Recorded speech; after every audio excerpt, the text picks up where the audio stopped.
You promised you would not hurt them. You lied. Yes, Octavia rubs her temples. A matter of necessity. All right. Welcome back, Rsuters, Lowe, Charles. Chapter 16, The Game, is what I am introducing today. And no, it is not the David Fincher, Michael Douglas, Gwyneth Paltrow 1990s thriller. It is Chapter 16 of Golden Sun.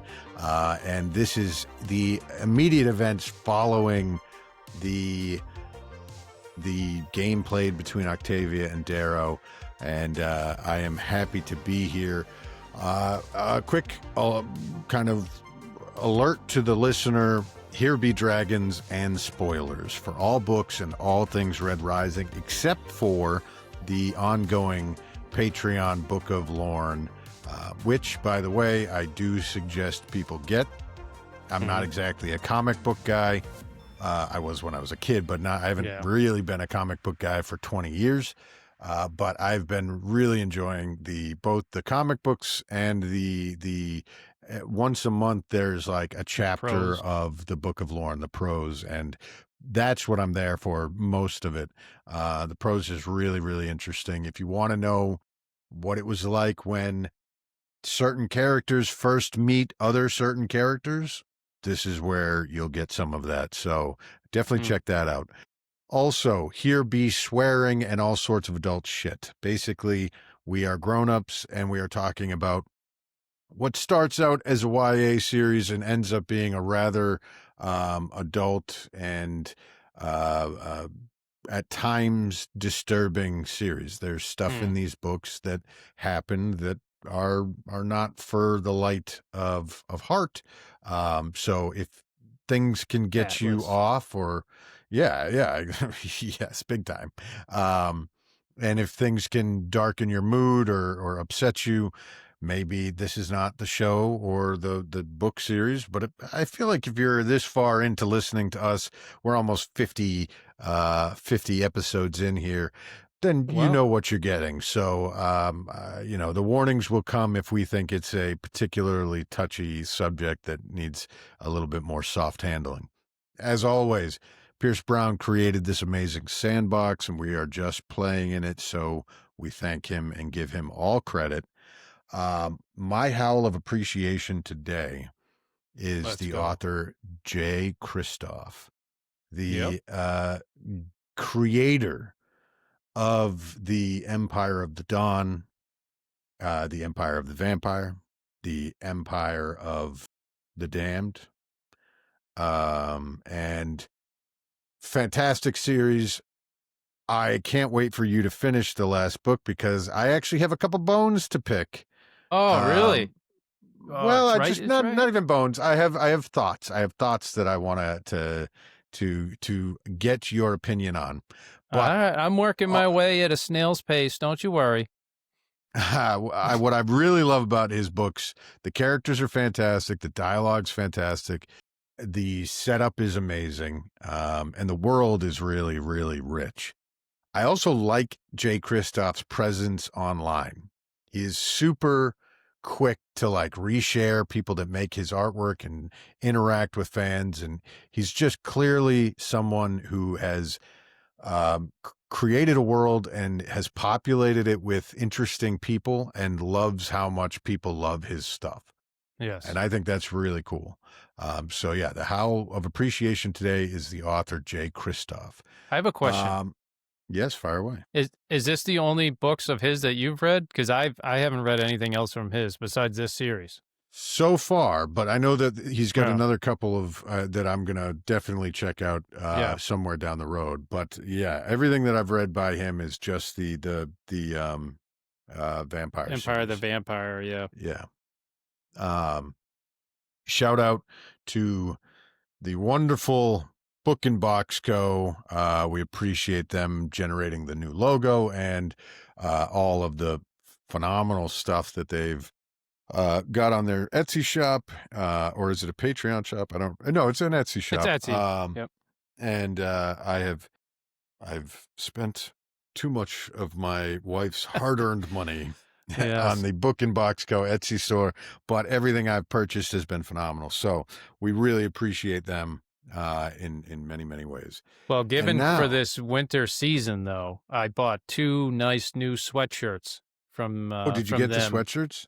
I got them, and one of my daughters has been wearing it to school all the time, and, of course, it's the one that says Sons of Ares on it, and then Perfect. the other one is the Howler, um, like, Legion symbol, and my other daughter took that one, so I'm just freezing going to Well, you work. know what that means. You just need to buy another one.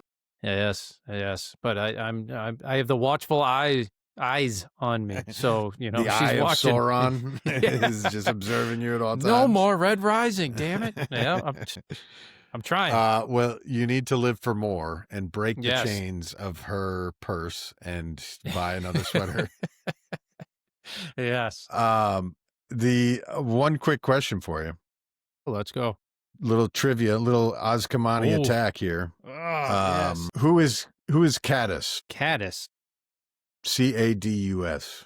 Who is Caddis? And what color is he? Caddis, isn't that the nickname? Weren't we talking earlier? Caddis is the nickname for Harnassus? It's his first name. Or yeah, and he's an orange.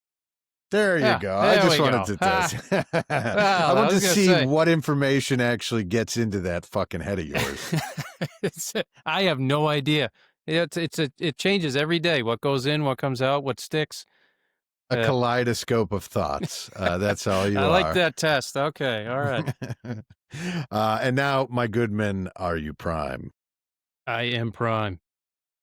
Beautiful. All right. Chapter 16, the game. And here is the recap. The game is a foot or a wrist. Oh, come on. You ruined my fucking line there. You're You gonna have to walked reshoot right it. over it. Sorry. The game is a foot or a wrist. Because of, the thing on the Yep. wrist. No, I got it now. You got Yep. it. Okay. It stuck the Okay, second got it. time. Okay, perfect. Stuck the landing. And as the lie leaves Octavia's mouth, a number of things happen. Fitchner shows off his impressive skill with the razor. Mustang realizes the danger her whole family is in, and maybe herself. And Darrow realizes that he has won a small but very important victory in forcing Octavia to expose her machinations. And the Sovereign has plans within plans, designs within designs. And actually, I'm not sure what you think, my goodman, but I kind of agree with her, as we'll get into it with her reasoning for why she needs to kill Nero. I don't think it's an insane, diabolical, monstrous, tyrannical move here. I'm pretty sure she's like Well, it's making the self-preservation. right decision. Well, It's also, we'll get to it. We'll get to it. Okay. All right. Shut your face. All right. So she was planning to kill Augustus and his gang as a display of power for the rest of the society, to tighten her grip on Mars as it's been slowly eroded by Nero over decades. And it would also remove the face and the pinpoint of hatred of the Sons of Ares and the uprising, and basically render their propaganda useless, allowing the movement to kind of fizzle out. Mm-hmm. Mustang is confronted by the truth and now needs to decide how she'll respond. She goes the route of the long con, and echoing Spock, she agrees that the murder of Nero and his people would indeed be most logical. But something about her putting on that ring signals to Darrow that she has plans and designs of her own. Darrow just needs to figure out what the hell they are. Okay. Hell yes. The only Love factoid, the only factoid we have from this very brief chapter, it is literally 1.5 pages, is at the beginning, Fitchner uses his razor to swipe off the oracle off of Octavia's arm or cut its tail stinger. off, the stinger. Mhm. And he did it faster than a bee can flap its wings. How fast can a bee flap its wings? Well, I have no idea. Does it even flap its wings? Is this some weird trick question? Is it just like 200 times per second. really? Well, all right. So here's my question. One, or not really. Here's my thought. Fitchner, congrats. Congrats, bro. That was impressive. You are not just a fat slob who chews gum bubbles and gets drunk all the time.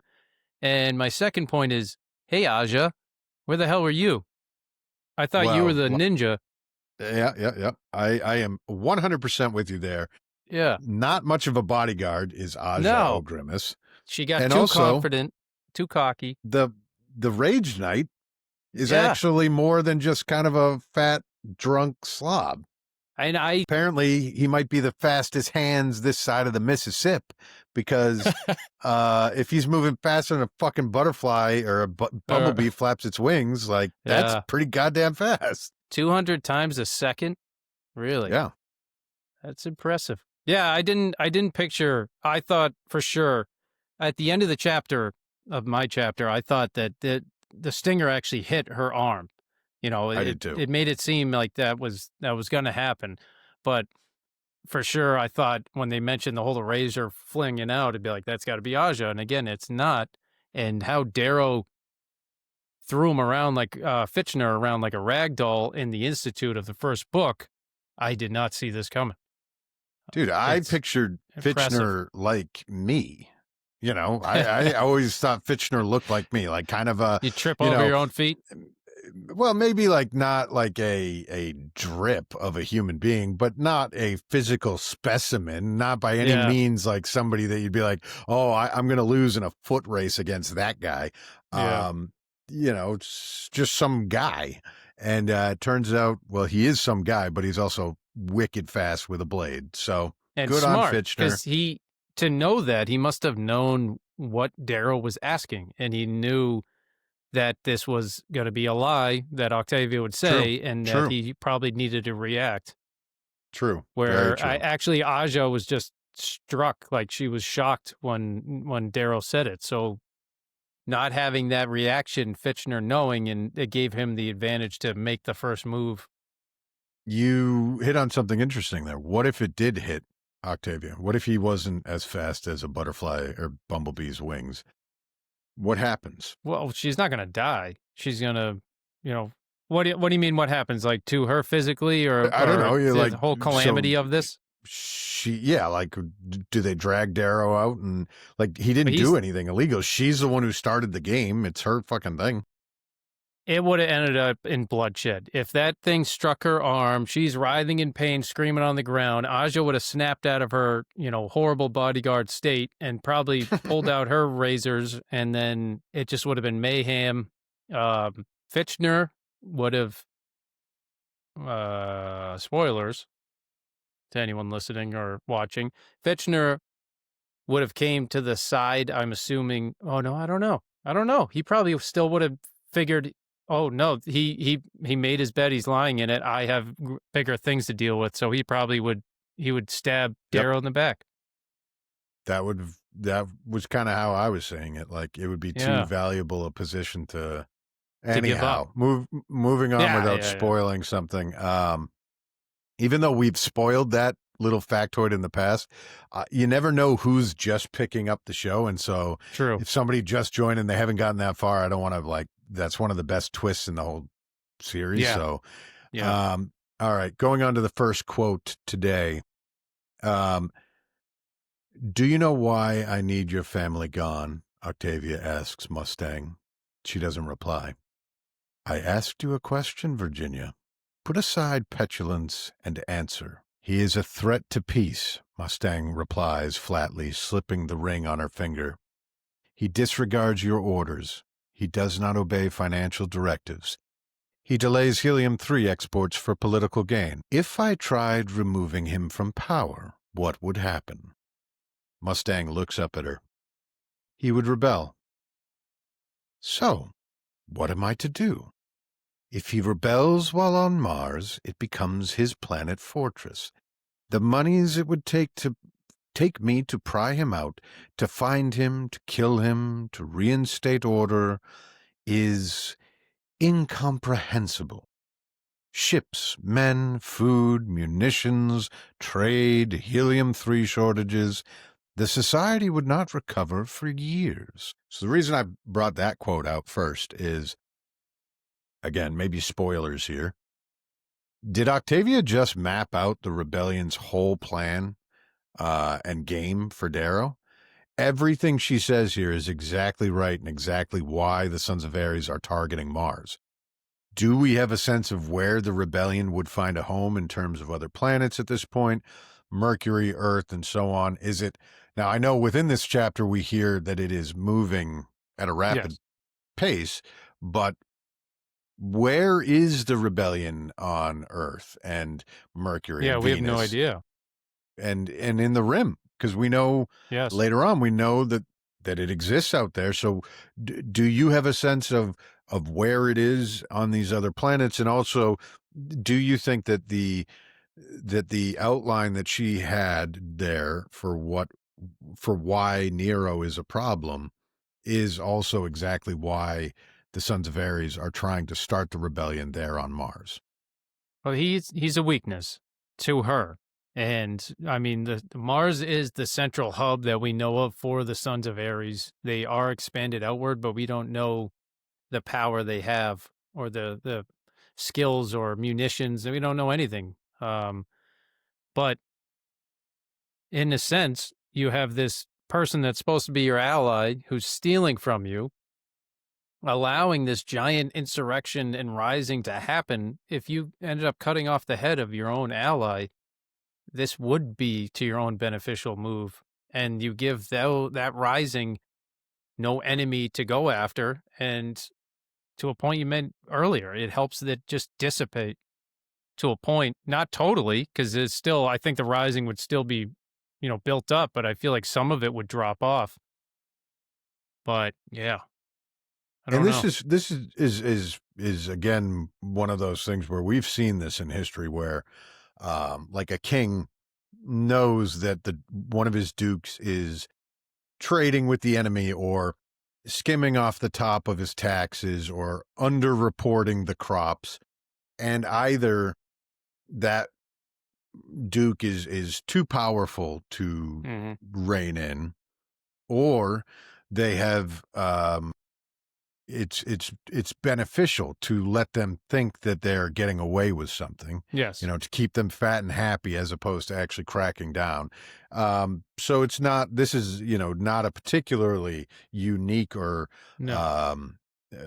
abnormal situation for a power particularly in a almost a, it's not an empirical or it's not an empire, but we're kind of in that vein. And this is that the kind of perfect governmental opportunity. system is ripe for it. You need an excuse to get him away from his fortress. You need an excuse to get him away from his allies and leave him vulnerable and in a state of confusion. And no perfect time does this happen than at the gala. So it's almost, she has to do something. She has to strike out. It's to the point where, what was she planning to do with Mustang? That's what I'm curious of. I would love to know that. I would love to know that. And we know that Nero kind of knew that, right? Well, yeah. Because when he said to Adris, he said, some invitations are more dangerous to refuse than to accept. Like, he knew that they were walking into the lion's den, which is ironic. It was a possibility. They are the lions. Yes. Yeah. Yeah, true. It was a possibility, but I don't think he even thought she was bold enough to do it. And it's, but I can't believe it. I can't believe this woman sawed her own father's head off. That's a valid point. Yeah. But maybe he thought he was untouchable. He did. He helped her do that. So if he knows that she's willing to cut her own sovereign father's head off, he has to know that she's willing to do literally anything to maintain her position. That's pretty stupid. So it's either you refuse and immediately you're starting a war in your refusal because you'd be like, well, there's no other. That's a direct response, or you play this game and thinking that he could get out of it or prevent it from happening. He did try. Well, He bought those other 2 houses, which they thought were Bologna people, and it's like so he I was was just gonna scheming. say. Yeah, he was scheming on his own. He was And trying to keep ahead of it, but we also know he took Darrow yes, to the gala. purposefully Now, he took held Darrow on to him. because he's a good fighter. Yes. Yeah. And he also, now this is a spoiler, so really everybody tread lightly. And if you've not, I don't even know if I want to say this. Hmm. I don't know. I don't even know if you know this. Oh, is it from Lorne? I'm gonna say it, and then if you think that it's something we should cut afterwards, then we'll cut it. Okay. Okay. So we know that he knew about Lorne. Training with Darrow?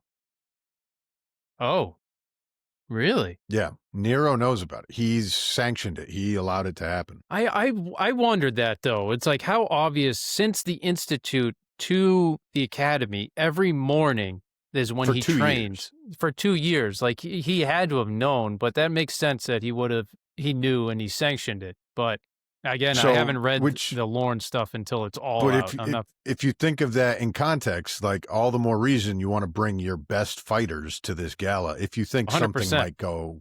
might go, tits up. So if you want- you're going against Aja, you know that's her bodyguard and it's considered one of the deadliest blade. Well, who the fuck trained her? Okay, well, this is the best thing I got.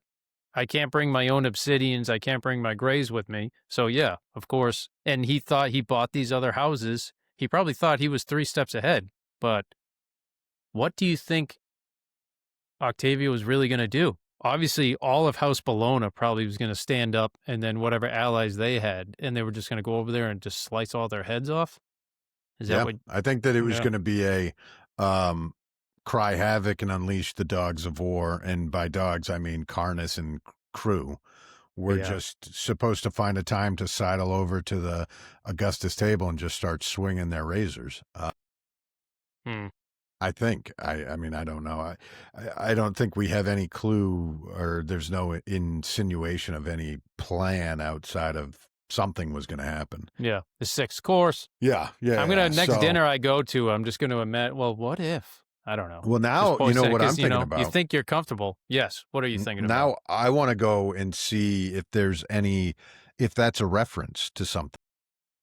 What's a reference? The 6th course? The 6th course, like if there's a Shakespeare or if there's some historical, like there's that famous be Scottish, Scottish family where one clan invites the other one over for a feast and then kills them in the middle of dinner. I want to find out what course of dinner that was. It just made me think of it's so Braveheart. specific. Yeah. Well, it's also what the barn. Red Wedding is based off of, is this yeah. actual occurrence where one clan invited the other one under a banner of truce and to have a feast, and then they broke murdered bread. everybody. Yeah. But I'm interested to see if there's, because everything's such a reference that this is so specific. The 6th course of dinner, something is going to happen. Yeah. Well, I you know want what? to know. I've why. always kind of wanted to know, how did Nero get Victra? Did we ever learn that? Because she's a pretty badass too. She's older. She graduated from the Institute before. Wasn't the same year. How did he get her services and like pulled her as a lancer for him? It's like, he's that still one scheming. I definitely am going to steer clear. Oh, okay. Is that all right? Well, you know what? All right, then that's it. I'm not going to Then- say anything because the other thing But I'm I don't onto think something. Okay. you might be onto something. I don't right. think the other thing is really a spoiler. I think if you think about it enough, it makes Yeah, sense and it's logically, yeah. obvious. So I'm not going to cut that because I don't think it's a huge spoiler. No. I mean, I could figure it out, and that's, we're good. Yeah. You got 7 Yeah. concussions later. I can piece it together. that we know of. Yeah, that's true. Yeah. We can allow it. All right. And mainly because I'm lazy and don't want to go back and cut anything. That too. Producer's lazy. The second quote I have here is We cannot afford an enemy like him, but we also cannot afford an ally to so publicly affront us. What if the governors of the gas giants thought that they were immune to my orders because we're lenient with your father? Because we let him manipulate helium prices or ignore sovereign directives? 40 years ago, in the first year of my reign, the moons of Saturn rebelled. The war did not end until I destroyed the moon Rhea, outright. 50 million dead. That is how stubborn our race is. They know how difficult it is for me to flex my hand billions of kilometers from the core, but still they are afraid. So much of a ruler's reign is a figment of the people's imagination. My power isn't ships, it isn't praetorians, my power is their fear. But they must have fresh reminders. So, two things that I want to hit on. We talked about it in the last episode. The power of the sovereign is in the imagination. And I think here, Pierce Brown is acknowledging the power of imagination and why he doesn't do the Epstein drive and the science and the magic and all that, because the imagination is just more powerful. Let the people fill in the blanks on their own. Give them enough of a framework and they'll do the heavy lifting. And that's what she's saying here too, is we just need to create data points for just them. a what if, and they what's will connect capable. the data points. And it's like the perfect example. I mean, some people hate this country we live in, but there's like this thread of like, you don't kick the hornet's nest, that's like of America. You get involved. It's like, oh, well, now you have this military might and force involved in your conflict. It's that same aspect of like, what if I don't want to disturb this? Would it happen? Would it not happen? We don't know, but it's that fear. It is deterrence. That's what it is. Deterrence policy is what she's talking about. And the only way for deterrence to have weight is fear. You have to be afraid in order to be deterred.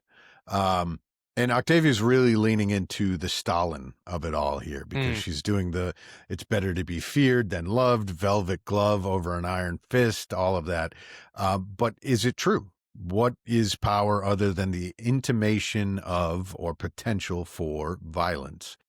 Can a leader be a non-threat and be successful? And the immediate examples are Gandhi and MLK. Yeah. That, they took the nonviolent route. Yeah. But I would contend that they didn't. I would contend that they didn't. What they did was they took the nonviolent route, and in so doing, were highlighting the fact that they could have taken a violent route. So by saying that there are two paths here, and we're going to take the nonviolent one, is intimating to your audience, but there is another option. And we could take that route. We're going to choose not to. Yeah. But we could if we had to. And for a fact that that's what the British, the British viceroy in Delhi is saying in the 1930s is, well, they're on a hunger strike and they're marching across this, portion of the country or whatever. But there's 2.5 million of them. And if they decided to just start burning shit to the ground, we're in trouble. Yeah. So whatever they want, let's give it to them. I think you need both. You need both. And the reason being is that there's many different people, different personalities, different cultures. People handle things. The soft touch might work for, let's just say, half of the populace, and everyone else be like, well, he's too weak, we can overthrow them. And then the other half of the populace, you need that iron glove. So you need like a touch of both to get the majority to remain with you. Or that's interesting. I get what you're saying. Where in the Rising is the nonviolent route? Have we learned how they did any kind of nonviolent campaign? I don't know. Well, I mean, from what was inside of her, I guess, would you consider that forced murder? But also she was sacrificed. Like, that's a martyr. So it's not like she took a nonviolent. If she had lived and she continued on the path of the Rising, she was likely to have taken a violent route. Yeah, She was the I one believe she telling would have. Darrow Yeah. to I go the know. violent We've route. had that discussion. I think she would have been not at quite harmony, but pretty, fighting towards that aspect. Very But possibly in that vein. So I hmm. don't think she's a good example of it. And I don't think Is there one? the only reason I ask it is because I don't think there is. I don't think Yeah. anybody in the Rising has chosen a nonviolent. Well, after 700 years of total domination and Agreed. slavery, can you get out of that without a nonviolent route? I don't think you could. Ask the Irish. Yeah. Yep. I mean, the only time that the end of the Troubles was when I guess they took the nonviolent route, but it was only enforced because they had been violent for 600 years. Yeah. So you need a touch of both. You got to Yeah, get, I and it's think the your only point is way right. to get a broader aspect and get more people involved. And then, Well, I you guess got to maybe have it's the that fear. order of operations. Like you need the violence and fear. You need flexibility. Yeah, You need that makes temper. sense. You got to dial it in, dial it back, and then always shift. And also that alone keeps people on their toes. And it's not quite, well, I guess it would be fear, but the constant, not flip-flopping, but it's just adjusting. I hate that term. And I don't think it and would maybe link. It's not flip-flopping. maybe the goal is, or the key here, key ingredient is that you need to want peace. Yes. Yes. If your goal is revenge, then there will never be an end to it. If your goal is to get to a point of safety and peace, and everybody, is content or alive, Mm-hmm. then you're more likely to achieve it. But if your goal is just to trade pain for pain and achieve a level of violence in regards to the violence that was done to you, then there's no It's end not in going to that. get anywhere. Death begets That's death begets death. there you go. Perfect. Oh, Lorne. I This is love it. a Lorne-filled episode. Yeah. Intense. The last quote I have here. She waves her hand, and a hollow ignites on the floor, rising to fill half the room. It's a riot. Buildings smoke. Greys mow down women and men with pulse weapons. She changes the image. A dozen more dance across the room. A woman falls in front of me, dead.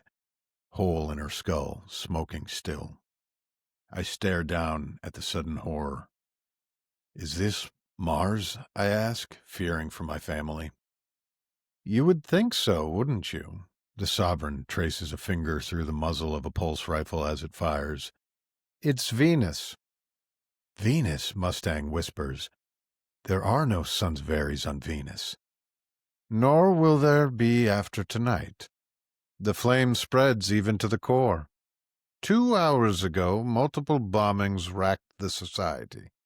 My politicos and praetors and various high-level personnel throughout the empire have initiated Order Zero. No media will report this. Wherever there are flames, we make quarantine. We will snuff them out.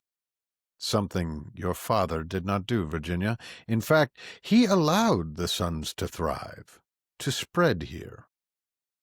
Your father must die. He hanged the very woman the Sons of Ares used to start all this. His face burns across their propaganda. If he goes, if we strike them, then they fade. We will kill 2 birds with 1 stone, arrange the transfer of power to Bellona, and Mars is at peace for the first time in my reign. All it costs is 50 lives. I know he is your father, but you came into my fold for a reason. Looking at Mustang, I understand that reason now, and it breaks my heart. So play it out. Well done. Octavia's plan goes off without a hitch. Mm-hmm. What happens next? For She Mustang? kills all of Augustus. No, for the whole board. The Augustus clan is killed. Mustang is alive. Darrow is dead. What happens to the Sons of Ares, to the society, to Octavia?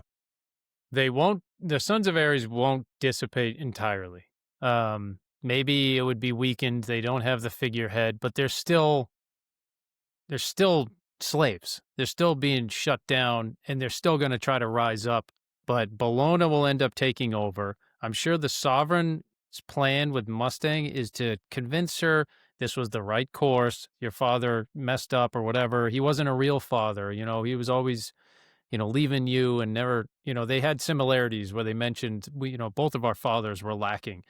So she'll try to pull Mustang into her camp and then try to convince her to marry probably Cassius or Oh, any yeah, yeah, Bologna yeah, yeah, yeah. to then make for the Golds in the society on Mars to believe in still an Augustus member and then the new family of Bologna. So then it kind of helps that merge. It's like Yep, conquering countries, yep. throughout Europe and history. And then what else are we missing? For Octavia. Octavia, I mean, again, this shows her strength and power. And if she's willing, to her argument, she has to fight back, or not fight back, but sometimes she has to show her claws from time to time to maintain her rule.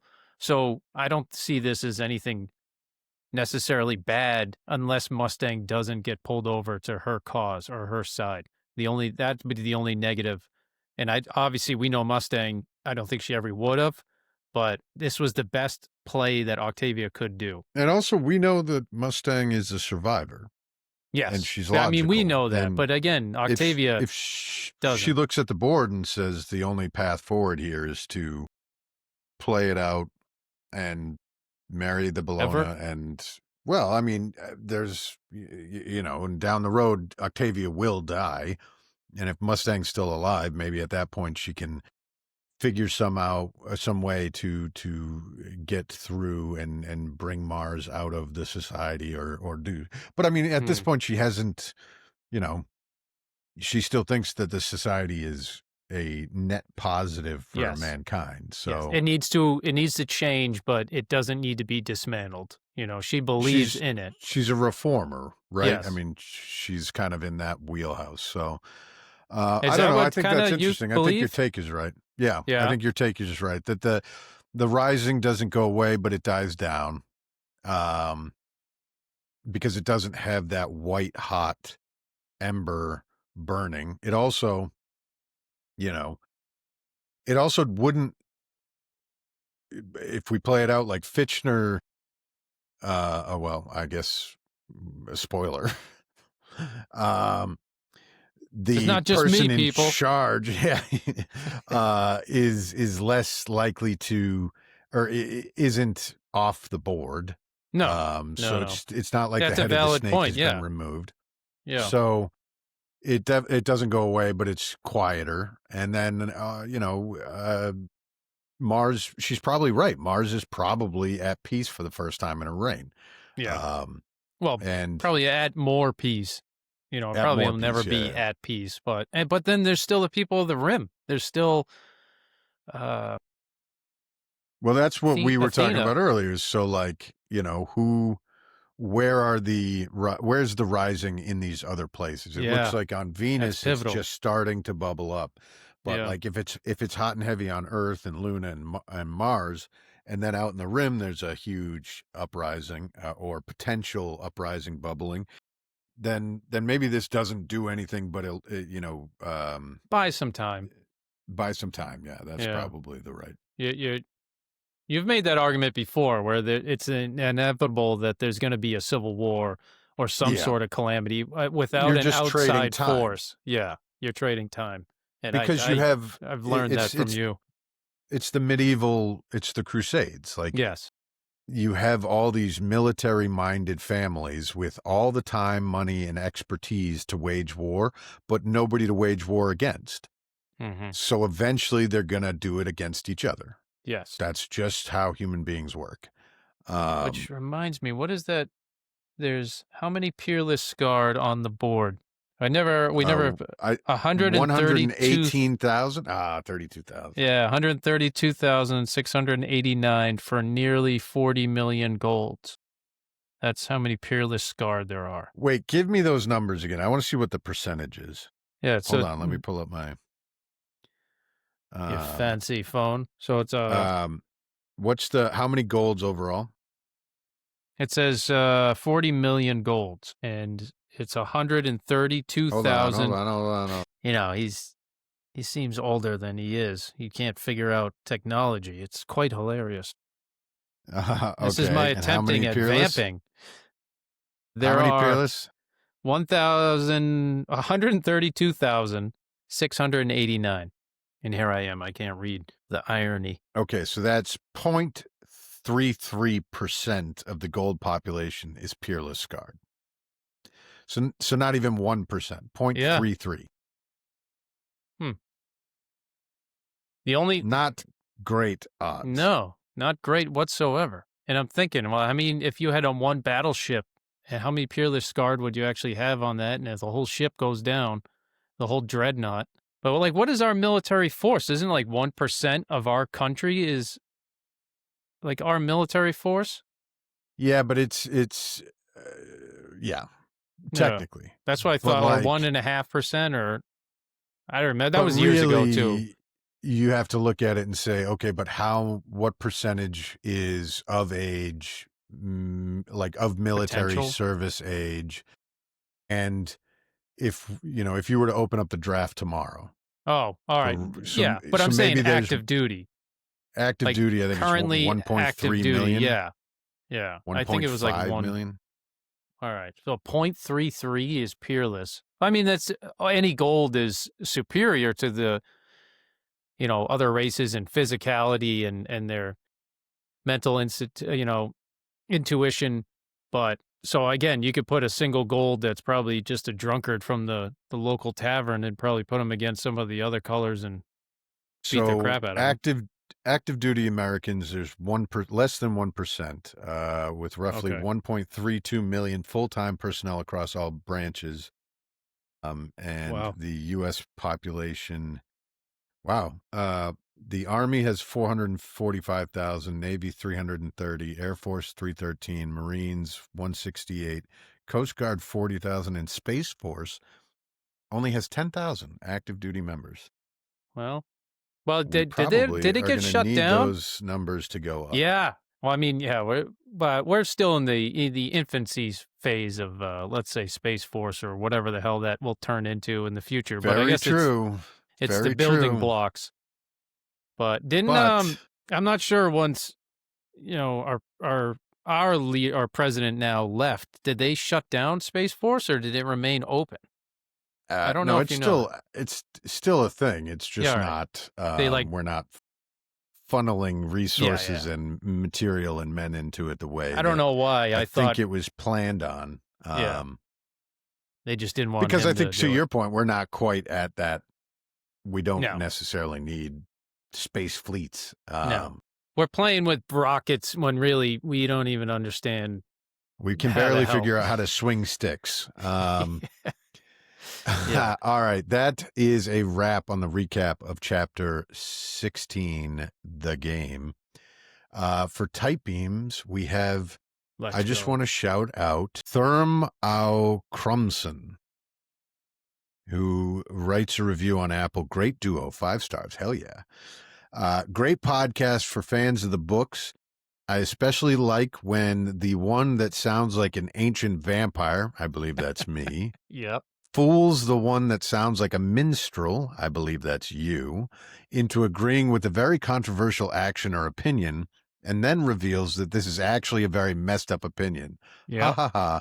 Classic vampire. Yeah. That was awesome. I think that's pretty funny. And I love it. And it happens many times. And I still stand by a lot of my decisions. But no, that was an awesome review.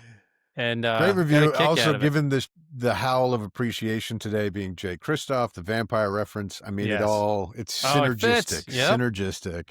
Well, have you ever heard of your voice being described as vampiric, like, as you're a vampire? No, I've not. But now I don't that know why I've heard it, I was walking around talking like a vampire to Julie all day. Where are the breakfast bagels, my darling? I come to drink your blood. Not my best. I was picturing Armand from Interview with the Vampire. It was played by Antonio Banderas in the theater hall. There you go. Yeah. I've never seen it. Oh, that's right. You haven't seen it or read it, but yeah, Nope. That Which, if you end what? up I'm going to watching change that in 2026. I'm going to read the books Nice. and watch the movie. All right. At least if you watch the movie, I mean, read the books, of course, but if you watch the movie, just remember the name Armand in the theater Okay. scenes, and Okay. that's you, Antonio Banderas' part. Huh. I, And who's the minstrel? Who's the little lad minstrel? that's a good question. Somebody else, Kirsten I can't Dunst, answer it. right? That would be The- Kirsten Dunst. That's you. She's a child. I'm more than Yes. just a child. I'm the funny, court minstrel. Eh, All right, fair enough. I don't know. All right, that's what I am then. I take it. No, that was awesome. It was a great review. We appreciate it. From Crumson. The Off-Planet Holocan, my wife and I just rewatched. Well, I rewatched. She saw it for the first time. The Russell Crowe, Master and Commander. Ryan Gosling movie, The Nice Guys. I've never watched Have you that, seen actually. No. Dude, it's funny. It's funny as hell. It's a great The movie. Nice Russell Guys. Crowe is in his prime. Ryan Gosling's super funny. It's well worth it. It's a good little, it's stupid and It came out over like the 10 top, years but- ago, right? Yeah, it's old. Yeah. Okay. But it's good. Current books, I'm still reading the Sun Eater and Creator Corner. This is a different one. We've been doing a lot of people that actually make stuff. Well, I guess this guy does make stuff, so I'm not going to take that away from him. The Creator Corner is at TD Oral. T.D.O.R.E.L. He is a author. He's got a book, a science fiction, a couple of books, I believe. But also he is like a funny, makes funny hilarious. videos. And he's the creator of Titan's Nest and Lord Commander of the Bitten Knights. But he's got some really, really funny videos. Some that are particularly pertaining to the world of Red Rising. He's got a video up right now. All I Want for Christmas is for Darrow to beat the shit out of Lysander. And yeah, I think he's got some really great stuff about Lord of the Rings and a bunch of science fiction, fantasy, video games, all sorts of stuff. He kind of is a wide ranger in the creator corner world. And I really appreciate every time I see one of his videos up, I got to watch it because it's funny shit. And he's a clever guy. And he looks like a real, almost like a villain in a Bond movie. And I hope he takes it as a compliment, Boris. But yeah, No. exactly. Very funny. When very, he did very that, creative. the Red Rising skit, I don't want to say anything to spoil it, but he's just like, we really need to nail this down. And I was like, if you picture what happened without spoiling anything, I was like, I was laughing and crying at the same time, and then his facial reaction when he said it, and I was, and he does his hand movements and and like tips over. It's quite entertaining. When we post this, you should send me that video and I'll we'll throw it in the stories because it's very, very funny and he's a very clever guy and I'm jealous of his dashing good Bond villain looks and his creative brain. So that's again T.D.Oral on Instagram. He is a author. He is the creator of Titan's Nest and the commander of the Bitten Knights. So definitely check out his stuff and support him if you can.